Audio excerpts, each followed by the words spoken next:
Hello everyone, welcome back to my channel Bong Rider. আমি সায়ন। আমি আবার আপনাদের ঘুরতে নিয়ে বেরিয়ে পড়েছি একটা নতুন ডেস্টিনেশনে। এখন বাজে রাত 9:30। আমরা পৌঁছালাম শিয়ালদা স্টেশনে। আজকে আমরা যাচ্ছি 10:05 দার্জিলিং মেলে করে নিউ জলপাইগুড়ি। কোথায় যাচ্ছি সেটা জানতে গেলে ভিডিওটা আরও দেখতে হবে। ঘড়ির কাঁটায় 10:05 বাজতে না বাজতে আমাদের ট্রেন ছেড়ে দিল শিয়ালদা স্টেশন থেকে। যেহেতু রাতের ট্রেন, ডিনার বাড়ি থেকেই করে এসেছি, তাই আর দেরি না করে শুয়ে পড়ব।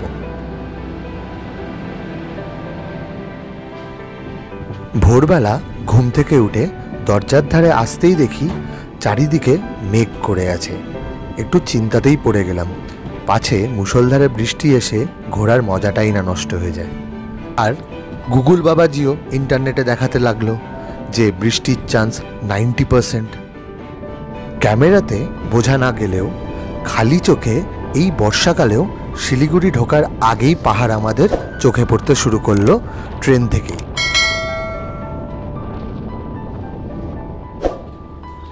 নির্দিষ্ট সময়ের প্রায় 35 মিনিট পরে আমাদের ট্রেন পৌঁছালো নিউ জলপাইগুড়ি স্টেশনে। আর হ্যাঁ, একটা কথা তো আপনাদের বলাই হয়নি, এবারে আমার সফর সঙ্গী আমার বন্ধু শ্বেতাব্জ। 9টা বাজে এনজিবিতে নামলাম।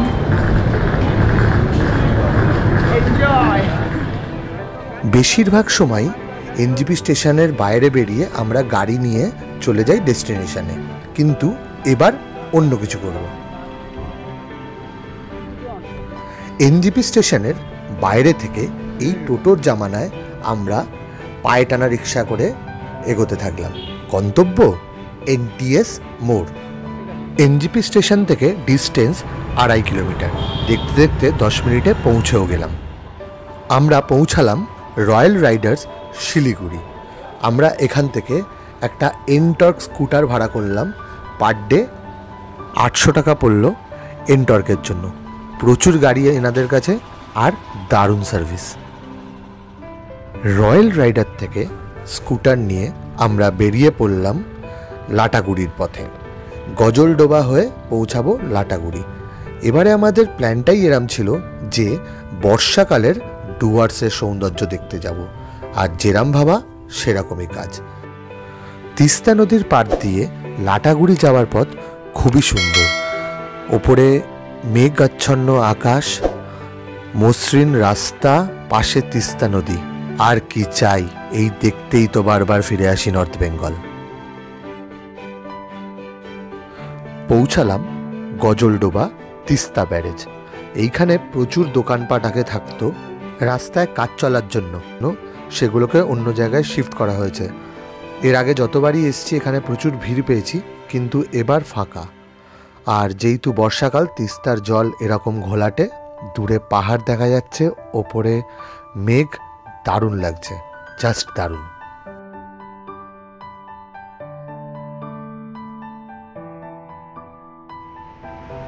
ব্যারেজের ওপর দিয়ে যেতে গিয়ে দেখলাম ব্যারেজের অনেক কটা গেট খোলা আছে।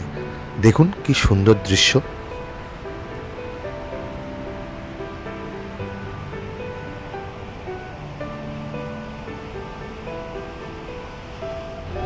এরকম নিঃশ্বাস পাওয়া যায় না কলকাতায়।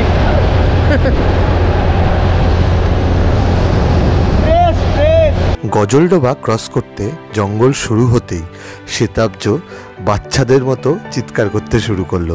আর করবে নাই বা কেন, এই বর্ষায় গাছের মাটির যে সোদা গন্ধ যে কোনো কর্মব্যস্ত শহুরে মানুষকে মুগ্ধ করে দিতে বাধ্য। প্রায় পৌঁছে গেছি লাটাগুড়ি। এখান থেকে খুবই কাছে লাটাগুড়ি। সামনে আকাশের মেঘকে দেখে মনে হচ্ছে যেন মাটিকে ছুঁতে নেমে চলে এসছে। সামনে ডান দিকে একটা পেট্রোল পাম্প দেখতে পেলাম। স্কুটারের ট্যাঙ্কির সাইজ কম হয়, তো ভাবলাম ফুল ট্যাঙ্ক করে নিই, আবার সামনে কোথায় পাবো। মিনিট 5 মধ্যেই পৌঁছে গেলাম লাটাগুড়ি। এখানে আমরা লাঞ্চ সেরে নেব, তারপর গরুমারা ফরেস্ট টপকে চলে যাব মূর্তি নদীর দিকে। আমরা এখন গরুমারা ফরেস্টের ভেতর দিয়ে যাচ্ছি। ঘন জঙ্গল, এক অদ্ভুত সৌন্দর্য, সবুজ বর্ষাকালে যেন আরও বেশি ঘন, অদ্ভুত সুন্দর লাগছে। দু চাকায় জঙ্গলের ভেতর দিয়ে যেতে বেশ গাটা ছমছম করে, কিন্তু সৌন্দর্য এতটাই বেশি যে সেটাও আমরা উপেক্ষা করে এগিয়ে চলেছি। বর্ষাকালে অনেকেই ডুয়ার্সে আসে না, কারণ সাফারি বন্ধ থাকে, কিন্তু বর্ষাকালের যে শোভা, যে সবুজ, তা অন্য সময় দেখা যায় না। আমরা এবারে মূর্তি ব্রিজের একদম পাশে রিসর্ট বুক করেছি, কিন্তু আমরা কোনো রকমে ব্যাগ রেখেই সঙ্গে সঙ্গে বেরিয়ে পড়লাম, কারণ সূর্য ডুবে যাওয়ার আগে আমাদের বেশ কিছু স্থানে যেতে হবে। আমরা এখন প্রথমেই যাচ্ছি চালসা ভিউ পয়েন্ট। সেখান থেকে পুরো জঙ্গলটাকে দেখা যায় আর অসাধারণ একটা সূর্যাস্ত দেখা যায়। আমরা সেই দিকেই যাচ্ছি।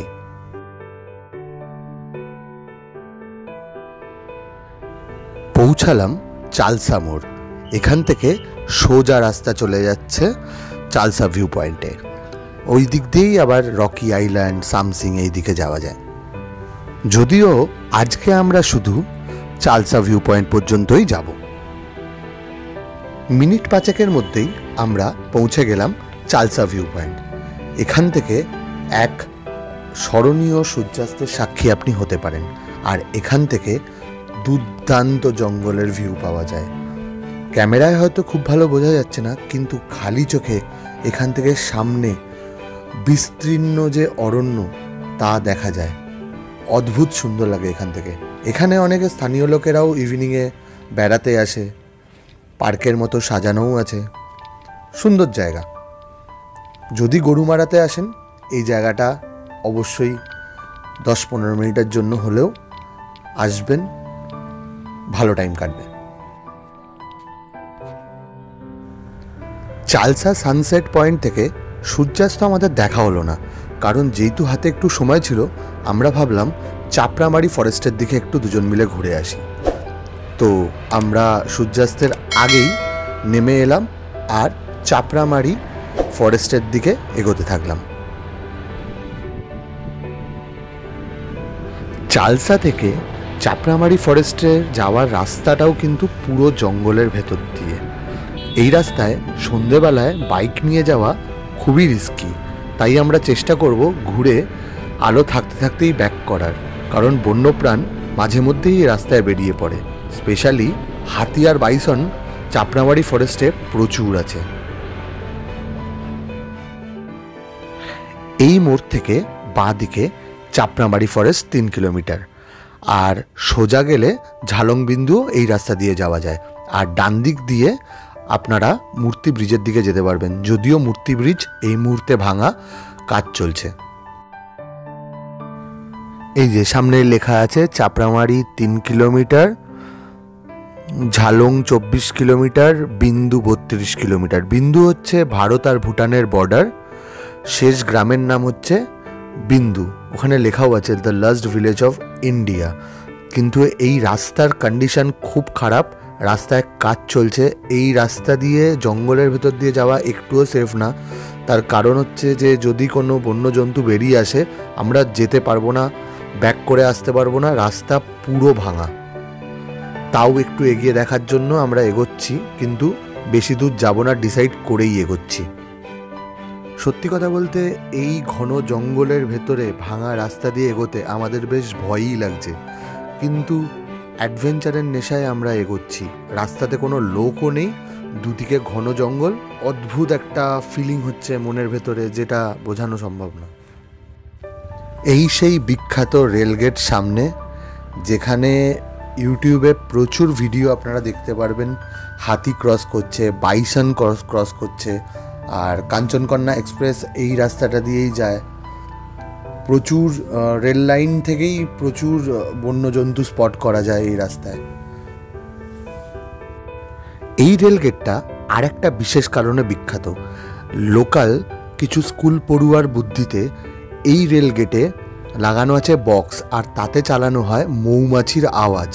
যখন বন্যজন্তুরা রেল লাইনে চলে আসে আর রেল আটকে থাকে, তখন এই মৌমাছির আওয়াজ চালানো হয়। সেই ভয়ে জন্তুরা আবার রেল লাইন থেকে জঙ্গলের দিকে পালিয়ে যায়। আমরা আর একটু যেতাম, কিন্তু রাস্তার প্যাথেটিক অবস্থা, আমাদের পক্ষে যাওয়া পসিবল হচ্ছে না। গাড়ির চাকা, স্কুটি যেহেতু চাকা স্কিড করছে,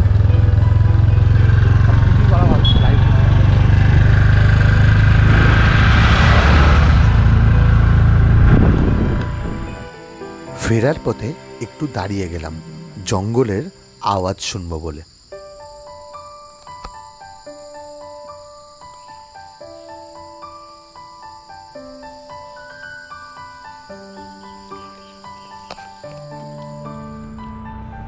কিছুক্ষণ জঙ্গলে সময় কাটিয়ে আমরা ফেরার পথ ধরলাম, কারণ ফেরার বেশিরভাগ রাস্তাটাই জঙ্গলের ভেতর দিয়ে। আর আমরা যেহেতু স্থানীয় না, আমরা জঙ্গলকে অত ভালো চিনিও না, তাই আমরা আলো থাকতে থাকতেই রিসর্টে ফিরে যাওয়া আমাদের জন্য ভালো। এই রাস্তাটার সোজা গেলে পড়বে চালসা মোড়, ওখান থেকে বাঁদিকে বাতাবাড়ি মোড় হয়ে আমরা পৌঁছাবো মূর্তি ব্রিজ, ওখানেই আমাদের রিসর্ট। সন্ধ্যা হতে হতে পৌঁছে গেলাম রিসর্টে। প্রথম পর্ব এখানেই শেষ করছি, ফিরে আসছি দ্বিতীয় পর্ব নিয়ে খুব শিগগিরই। যদি তোমাদের ট্রাভেল রিলেটেড ভিডিও ভালো লাগে, মোটো ভ্লগিং ভালো লাগে, তাহলে আমার চ্যানেলটা সাবস্ক্রাইব করে রাখতে পারো। পুরো ভিডিওটা দেখার জন্য অসংখ্য ধন্যবাদ।